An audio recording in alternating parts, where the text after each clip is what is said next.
The iPhone 14 Pro and iPhone 14 Pro Max come with new cameras, a new notch design and a new chipset. The main visual change you will notice is the pill-shaped cutout at the top of the screen. It's smaller than older notch, and this was enabled by the fact that the cameras inside are now 30% smaller. The proximity sensor also moved under display to help. Apple of course couldn't help name the cutout. Dynamic Island is how it's called. Apple is playing with black pixels around the actual cutout to create some dynamic effects. The space around the cutout changes to allow easier access to controls for ongoing background activities like maps or music or a timer.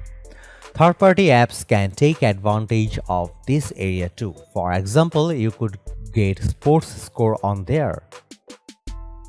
The display itself, 6.1 inch on the Pro and 6.7 inch on the Pro Max, is now brighter up to 2000 nits peak for HDR content and has a new controller that supports refresh rates as low as 1 Hz. This means always on display is finally available on the Apple product, exclusive to those Pro phones.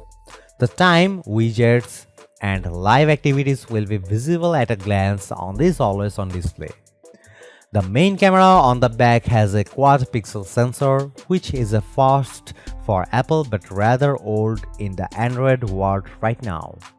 The sensor has 48 megapixel resolution and by default the phone will shoot in 12 megapixel. The camera has an f1.78 aperture and 1.22 micrometer pixel size before binding 2.44 micrometer with binding. You also get second-gen sensor shift stabilization as well as full focus pixels. The high-res main sensor enables a new intermediary zooming step of 2x in the camera app by cropping from the middle, perfect for portrait mode shots. There's a new 12 megapixel ultra-wide camera in tow with large 1.4 micrometer pixels, delivering sharper images with more detail and improving on macro shots too. Finally, the 3x telephoto camera is still there and has optical image stabilization.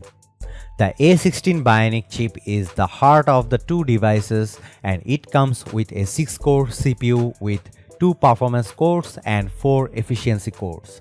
The CPU overall is built to be 40% faster than the competition, while its 2 high-performing cores require 20% less power than the ones in the A15. The 16-core neural engine included in the A16 is capable of 17 trillion operations per second, while the 5-core GPU comes with 50% higher memory bandwidth. The iPhone 14 Pro and 14 Pro Max will be offered in space black, silver, gold, and deep purple with 128, 256, and 512 GB and 1 TB of storage. Pre-orders begin Friday, September 9 with availability following on September 16. The price in the US has stayed the same as last year. The iPhone 14 Pro starts at $1,000 while the iPhone 14 Pro Max starts at $1,100. Like the cheaper non-Pro iPhone 14 models, these two remove the SIM tray for the US market, relying on eSIM only.